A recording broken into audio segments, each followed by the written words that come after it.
میرے پیارے ساتھیوں، رمضان کا مہینہ بھی تو ایک مہمان بن کے آ رہا ہے، ایسا مہمان بن کے آ رہا ہے جو اللہ کی رحمتیں لے کر کے آ رہا ہے۔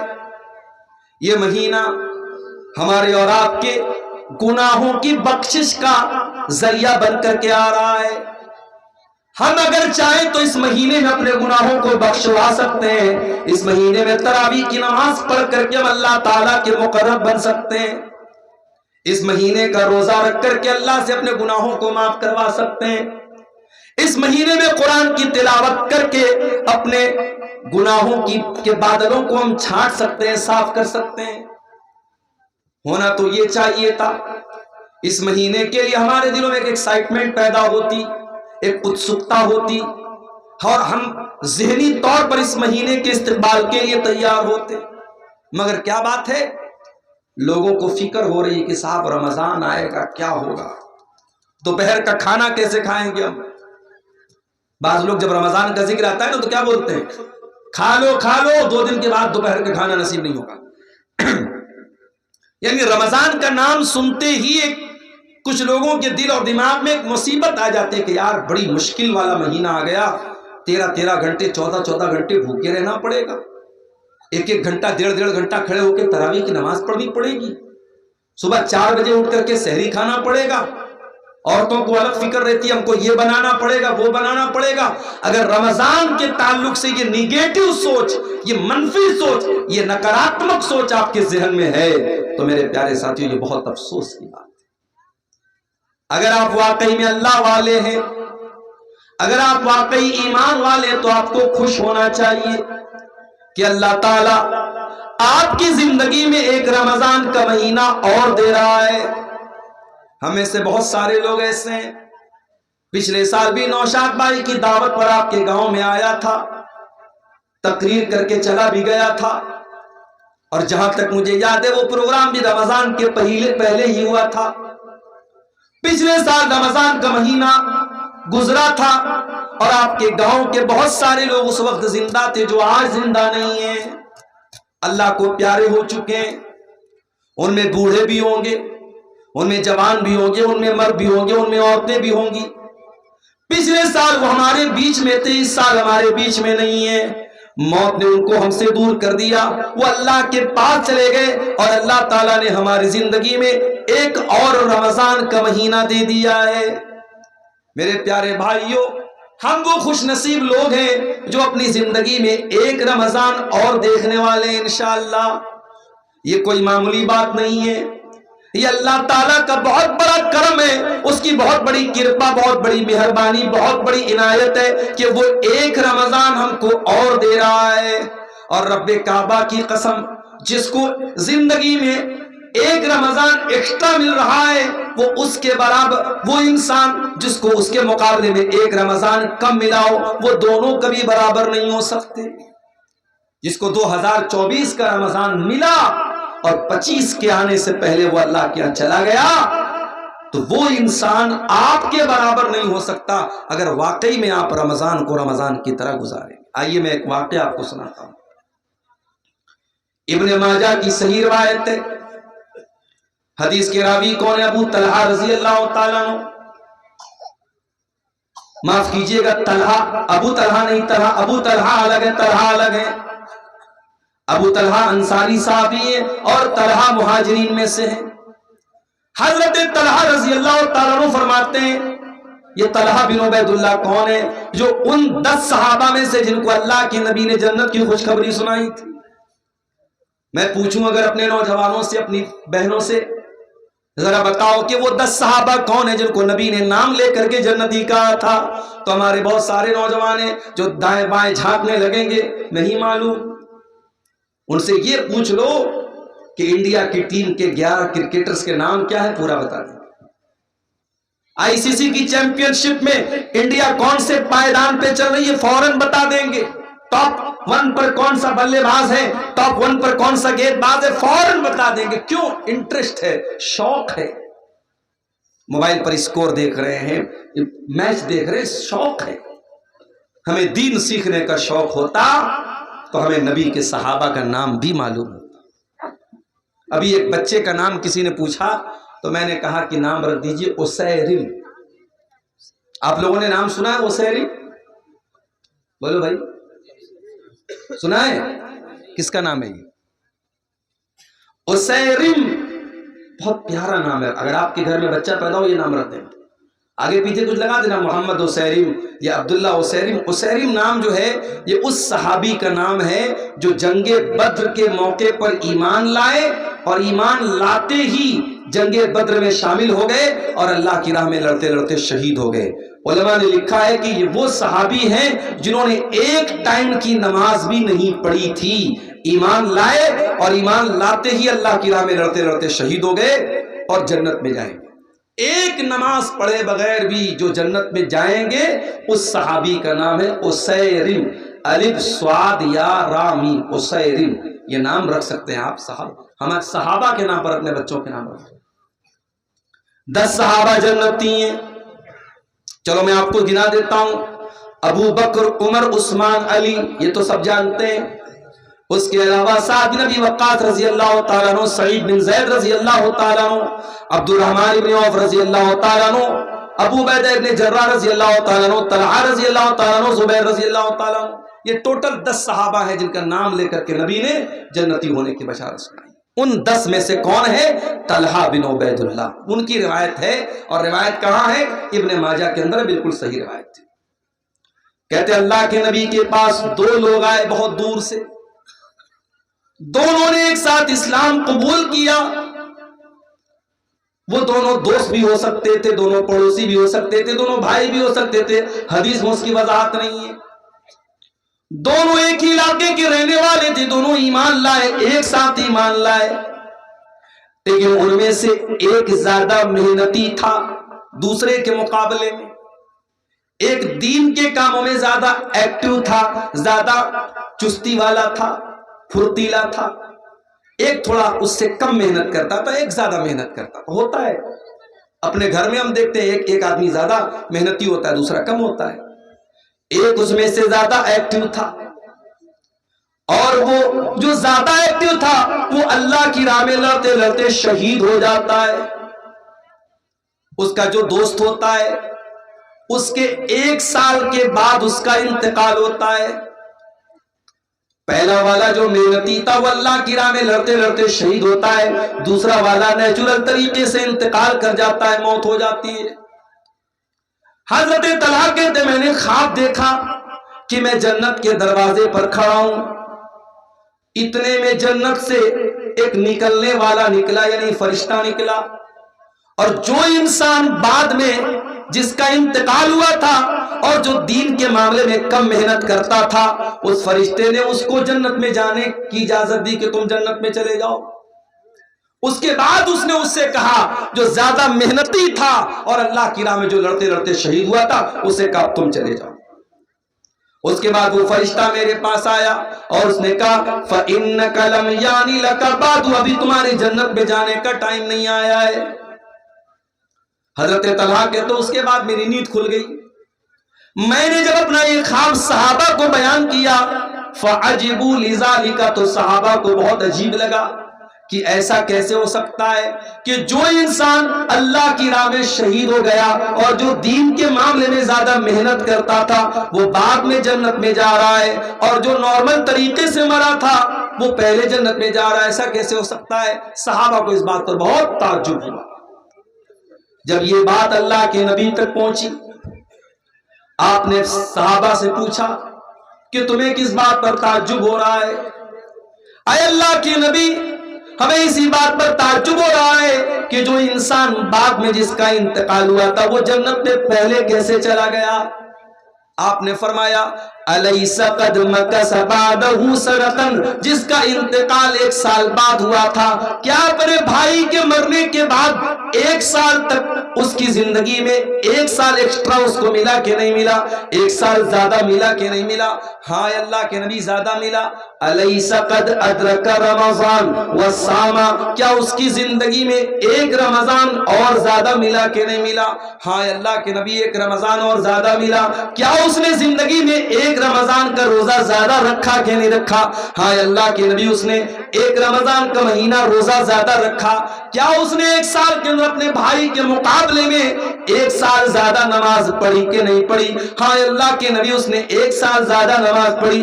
آپ نے فرمایا فما بینہما ابعد مما بین الارض والسماء، ان دونوں کے مقام و مرتبے کے بیچ میں وہی دوری ہے جو آسمان اور زمین کے بیچ کی دوری ہے. اے میرے صحابہ، جس کی زندگی میں ایک رمضان اور مل گیا اس کی برابری کوئی کر ہی نہیں سکتا. اس کیا ان دونوں کے مرتبے کے بیچ میں اتنا ہی فاصلہ ہے جتنا آسمان اور زمین کے بیچ میں ہے. یہ ہماری خوش نصیبی ہے.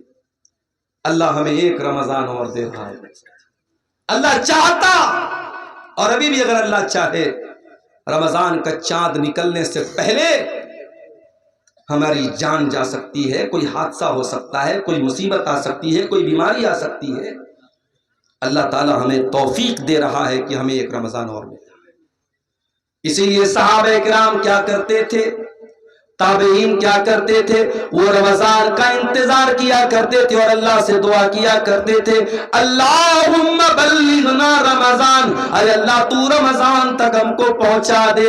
اے اللہ اتنی زندگی دے دے، اتنی سانسیں دے دے کہ رمضان کا مہینہ ہم کو مل جائے. اور رمضان میں ساری محنت کرتے تھے، عمل کرتے تھے، اور جب رمضان گزر جاتا تھا تو دعا کرتے تھے اللہم تقبل منا رمضان. اے اللہ ہم نے رمضان میں جو تراویح کی نماز پڑھی، جو روزہ رکھا، جو تلاوت کی، جو اعتکاف کیا، جو بھی ہم نے نیکی کی، اے اللہ تو ہماری نیکی کو قبول کر لے. 6 مہینہ انتظار کرتے تھے رمضان کا، اور 6 مہینہ رمضان میں جو عبادت کرتے تھے اس کی قبولیت کی دعائیں کیا کرتے تھے. کون؟ صحابہ، تابعین اور اس امت کے اسلاف. میرے پیارے ساتھیوں، ہم وہ خوش نصیب لوگ ہیں ہمیں رمضان کا مہینہ ملا ہے. اگر ہمارے دماغ میں ایکسائٹمنٹ نہیں ہے، رمضان کو لے کر کے ہمارے دماغ میں کوئی تیاری نہیں ہے، تو یہ خطرے کی گھنٹی ہے. ہمیں یہ سمجھ لینا چاہیے کہ ہمارا ایمان بہت کمزور ہے. اسی لیے اللہ تعالیٰ قرآن میں منافقوں کے بارے میں کہتا ہے وَلَوْ أَرَادُوا الْخُرُوجَ لَأَعَدُّوا لَهُ عُدَّةً. یہ منافق لوگ جو بہانہ کرتے ہیں کہ ہمارے پاس جانے کا سامان نہیں تھا، ہمارے پاس تیاری ہوتی تو ہم بھی جنگ کے میدان میں جاتے، ہم بھی جنگ تبوک میں شامل ہوتے. اے نبی، یہ منافق لوگ جھوٹ بول رہے ہیں. وَلَوْ أَرَادُوا الْخُرُوجَ لَأَعَدُّوا لَهُ عُدَّةً. اگر واقعی میں ان منافقوں نے تیاری، اگر ان کو جانے کا ارادہ ہوتا تو انہوں نے تیاری کی ہوتی. وَلَٰكِنْ كَرِهَ اللَّهُ بِعَاثَهُمْ فَثَبَّتَهُمْ. لیکن اللہ تعالیٰ کو منظور یہی تھا، یہ کاہل لوگ ہیں، یہ کام چور لوگ ہیں، یہ سست لوگ ہیں. اللہ تعالیٰ کو منظور ہی نہیں تھا کہ یہ آپ کے ساتھ جنگ کے میدان میں جائے. اس لیے اللہ تعالیٰ نے ان کو بٹھا دیا. وَقِيلَ اقْعُدُوا مَعَ الْقَوْمِ الْقَاعِدِينَ. اللہ نے ان سے کہہ دیا کہ جاؤ، جو بیٹھ گئے تم بھی ان کے ساتھ بیٹھ جاؤ، تمہیں مومنوں کے ساتھ جانا نصیب نہیں ہوگا. اس لیے میرے پیارے ساتھیوں، رمضان کے مہینے کو لے کر کے اگر دل میں ایک تیاری نہیں ہے تو ہمارے اور آپ کے لیے بہت خطرے کی گھنٹی ہے. رمضان کا مہینہ وہ مہینہ ہے، نبی اکرم منبر پہ چڑھتے ہیں. ابو ہریرہ رضی اللہ تعالیٰ عنہ حدیث کے راوی ہیں. آپ منبر پہ چڑھتے اور 3 مرتبہ فرماتے آمین آمین آمین. صحابہ کہتے ہیں اللہ کے نبی کیا بات ہے، آپ آمین کیوں بول رہے ہیں 3 بار؟ آپ نے کہا جب میں نے منبر کی پہلی سیڑھی پر قدم رکھا، جبریل آئے اور انہوں نے کہا کہ جو انسان رمضان کا مہینہ پائے فلم یغفر لہو، اور اس کی بخشش نہ ہو سکے، فقد عبدہ اللہ، اللہ تعالیٰ اپنی رحمت سے دور کر دے اس انسان کو، برباد ہو جائے وہ انسان جو رمضان کا مہینہ پائے اور اپنی بخشش نہ کروا سکے. جبریل نے یہ بد دعا کی اور مجھ سے کہا کہ آمین کہو، تو میں نے آمین کہا. پھر جب میں دوسری سیڑھی پر پہنچا، جبریل نے کہا کہ جو اپنے ماں باپ میں سے دونوں کو یا کسی ایک کو بڑھاپے کی حالت میں پائے اور اس کے ماں باپ اس کو جنت میں داخل نہ کر پائیں. بڑا مسئلہ ہے میرے بھائی. ماں کی طرف سے آج مدرسے میں چندہ دینے کو ہم تیار ہیں، باپ کی طرف سے مسجد بنوانے کو تیار ہے، ٹیوب ویل بنانے کو تیار ہے. ماں زندہ ہوتی ہے تو ماں کے اوپر 5 روپیہ خرچ کرنے میں بھی ہمارا دل گھبراتا ہے. باپ زندہ ہے تو باپ کو 100 روپیہ دینے میں بھی ہماری جان نکلتی ہے، اور ماں کے مرنے کے بعد اور باپ کے مرنے کے بعد بڑی محبت ہمارے دل میں پیدا ہو جاتی ہے، اور مسجدیں بنواتے ہیں، مدرسے بنواتے ہیں۔ معاف کرنا میرے پیارے ساتھیوں، جتنا خرچ آپ ماں باپ کے مرنے کے بعد ان کو ثواب پہنچانے کے لیے کرتے ہیں، اگر ان کی زندگی میں اتنا خرچ کرتے تو شاید آپ جنت میں چلے جاتے۔ ماں باپ کی قدر کرو میرے بھائیوں، ان کی زندگی میں ان کو رلانا، ان کی آنکھوں میں آنسو لانا، اور مرنے کے بعد ان کی طرف سے بڑے بڑے چندے دینا، اور ان کے بیٹھ کے دعائیں کرنا، ان کی قبر پہ جا کے رونا، یہ ڈھکوسلے بازی اور کچھ نہیں ہے۔ معاف کیجئے گا، ماں باپ کی زندگی میں قدر کرو میرے ساتھ۔ جس کو بڑھاپے میں ماں باپ ملے اور ماں باپ اس کو جنت میں داخل نہ کر پائے، اللہ کے نبی کہتے جبریل نے کہا ابعدہ اللہ تعالیٰ ایسے انسان کو اپنی رحمتوں سے دور کر دے۔ جبریل نے بددعا کی اور میں نے کہا آمین۔ اس کے بعد جب منبر کی تیسری سیڑھی پر میں چڑھا تو جبریل نے کہا وہ انسان جس کے سامنے اے نبی آپ کا نام لیا جائے، جس کے سامنے محمد کہا جائے صلی اللہ علیہ وسلم، اور وہ آپ کا نام سننے کے بعد آپ کے اوپر درود نہ پڑے، صلی اللہ علیہ وسلم نہ پڑے، اس انسان کے اوپر بھی اللہ کی لعنت برسے، اس انسان کو بھی اللہ اپنی رحمت سے دور کر دے۔ جبریل نے یہ بددعا کی اور میں نے آمین کہا۔ یہ 3 بددعائیں تھیں جو فرشتوں کے سردار نے بددعا کی تھی اور نبی نے آمین کہی تھی۔ میرے پیارے ساتھیوں، کتنا بڑا بدنصیب ہے وہ انسان جس کی زندگی میں رمضان کا مہینہ آئے اور وہ اللہ تعالیٰ کے یہاں اپنی بخشش نہ کروا سکے۔ اور یہ بھی یاد رکھیے، قرآن کریم میں اللہ تعالیٰ نے اگر کسی ایک مہینے کا نام لیا ہے تو وہ بھی صرف اور صرف رمضان کا مہینہ ہے۔ مہینے تو 12 ہیں مگر اللہ نے صرف ایک مہینے کا نام دیا ہے، اور وہ مہینہ رمضان کا مہینہ ہے۔ اور جب اللہ نے رمضان کے مہینے کا نام لیا قرآن کے دوسرے پارے میں تو کیا کہا اللہ نے؟ اللہ نے یہ نہیں کہا رمضان روزے کا مہینہ ہے، اللہ نے یہ نہیں کہا رمضان تراویح کا مہینہ ہے، اللہ نے یہ نہیں کہا رمضان اعتکاف کا مہینہ ہے، اللہ نے یہ نہیں کہا رمضان زکوٰۃ کا مہینہ ہے۔ اللہ نے فرمایا شہر رمضان الذی انزل فیہ القرآن، رمضان کا مہینہ وہ مہینہ ہے جس میں قرآن اتارا گیا، ھدی للناس، اور یہ قرآن ساری مانوتا کے لیے مارگ درشن کا کام کرتا ہے، ساری انسانیت کو سچائی کا راستہ دکھاتا ہے۔ ھدی للناس وَبَيِّنَاتٍ مِّنَ الْهُدَى وَالْفُرْقَانِ، اور قرآن کی آیتیں سچائی کو کھول کھول کے بیان کر دیتی ہیں، حق اور باطل کو کھول کھول کے بیان کر دیتی ہیں۔ پتہ یہ چلا کہ رمضان وہ مہینہ ہے جس میں قرآن اترا تھا۔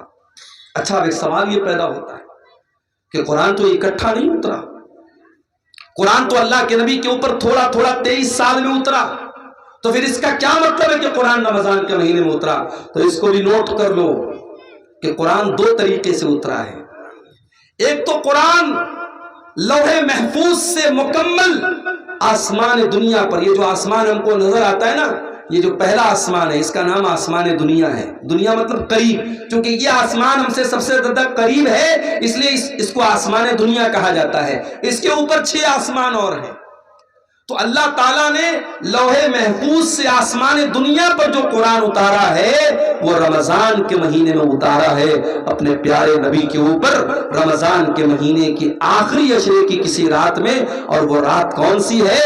یہ وہی رات ہے جس کو لیلۃ القدر کہا گیا اور جس کے بارے میں اللہ نے قرآن کی سورت نازل کی، انا انزلناہ فی لیلۃ القدر وما ادراک ما لیلۃ القدر لیلۃ القدر خیر من الف شہر۔ اے میرے نبی، اس قرآن کو ہم نے لیلۃ القدر میں اتارا ہے، اور آپ کیا جانیں کہ لیلۃ القدر کیا ہے؟ لیلۃ القدر خیر من الف شہر، لیلۃ القدر تو 1000 مہینے سے بہتر ہے۔ تابعین کیا کرتے تھے؟